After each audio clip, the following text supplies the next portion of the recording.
ఆది మానవుల కాలం నుండి వెదురు బొంగులతో అనేక వస్తువులు చేసి ఉపయోగించారని మాజీ మున్సిపల్ చైర్మన్ రాజనర్సు మేదర సంఘం అధ్యక్షుడు శ్రీనివాస్ అన్నారు. తెలంగాణ, ఆంధ్రాలో 10 సంవత్సరాల నుండి ప్రపంచ వెదురు బొంగుల దినోత్సవాన్ని మేదరి నాయకులు నిర్వహించడం జరుగుతుందని తెలిపారు. వెదురుతో తయారు చేసే వస్తువులపై మేదరి కుటుంబాలు ఆధారపడి ఉన్నారని వారు తెలిపారు.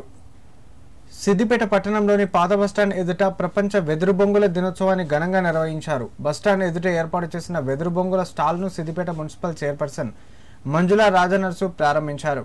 ఈ సందర్భంగా మేదరి సంఘం జిల్లా అధ్యక్షుడు శ్రీనివాస్తో కలిసి రాజనర్సు మాట్లాడారు. రాష్ట్ర ప్రభుత్వం కుల వృత్తులను ప్రోత్సహించాలన్నారు. బీసీ కుల వృత్తులను రాష్ట్ర ప్రభుత్వం పట్టించుకోకపోవడం దురదృష్టకరమని ఆయన విమర్శించారు. వెదురు బొంగులపై జీవనం కొనసాగిస్తున్న వారి అభివృద్ధి కోసం సంక్షేమ పథకాల ద్వారా ఆర్థిక సహాయం అందించాలన్నారు. ముఖ్యంగా ఈనాడు వెదురు అనేది శ్రీనివాస్ చెప్పినట్టు మనిషి పుట్టిన కాంచెల్లి సత్యదరికి కూడా ప్రతి అవసరానికి కూడా ఆ వెదురు బొంగు పనిచేస్తుంది. కానీ కాలానుగుణంగా మార్పు రావడం వల్ల ప్లాస్టిక్ను నివారించినట్టు అన్ని ప్రభుత్వాలు కూడా అందించుకుంటాం. దాంట్లోనే ఆనాడు ప్రయత్నం చేస్తాం. తెలంగాణ రాష్ట్రం వచ్చిన తర్వాత ప్రభుత్వాన్ని ప్రోత్సహించాలి, బీసీ సంఘాలు ఏదైతే బీసీ ప్రభుత్వం ఉన్నాయో వాటన్ని ఆదరించాలనే ఉద్దేశంతో ఆనాటి ముఖ్యమంత్రి గారు ప్రయత్నం చేశారు. కానీ దురదృష్టవశాత్తు ప్రభుత్వం మారింది, కొత్త ప్రభుత్వం వచ్చినాక కూడా కొత్త ప్రభుత్వం వచ్చి కూడా 10 మాసాలు అవుతుంది. 10 మాసాలు జరిగినాక కూడా ఏమీ కూడా ఆలోచన లేదు.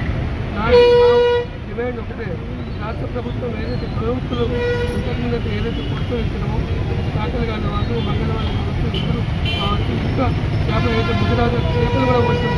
మేము చాలా 10 సంవత్సరాలు ఈ సంవత్సరం చేపలు కూడా పోయలేకపోయాం. ఈరోజు మేము ప్రపంచవ్యాప్తంగా వెదురు మీద ఆధారపడి జీవిస్తున్నటువంటి మేదర జాతులందరూ కూడా ప్రపంచం మొత్తం కూడా పండగలాగా జరుపుకుంటాం.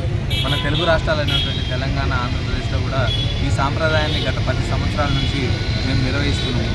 ఎందుకంటే మానవాళి పుట్టినప్పటి నుంచి కూడా, అంటే ఈ మానవ నాగరికత స్టార్ట్ అయినప్పటి నుంచి కూడా మా మేదర జాతి సమాజానికి ఏదో విధంగా, అంటే అన్ని విధాలుగా సహకరిస్తున్నాం. ఎందుకంటే పుట్టిన బిడ్డ నుంచి చనిపోయే పాడేకట్టే వరకు కూడా మా మేదర సమాజం ఈ సమాజానికి సేవలు అందిస్తున్నాం.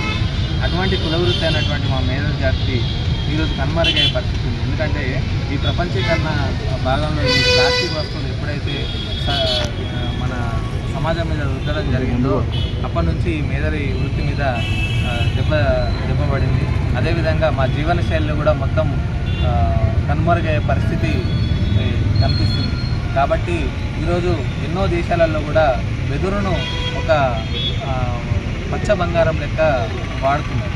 ఎందుకంటే వెదురులో వేరు దగ్గర నుంచి మొదలు పెడితే ఆకు దగ్గర కూడా ఏ ఒక్క వస్తువు కూడా వేస్ట్ కాదు.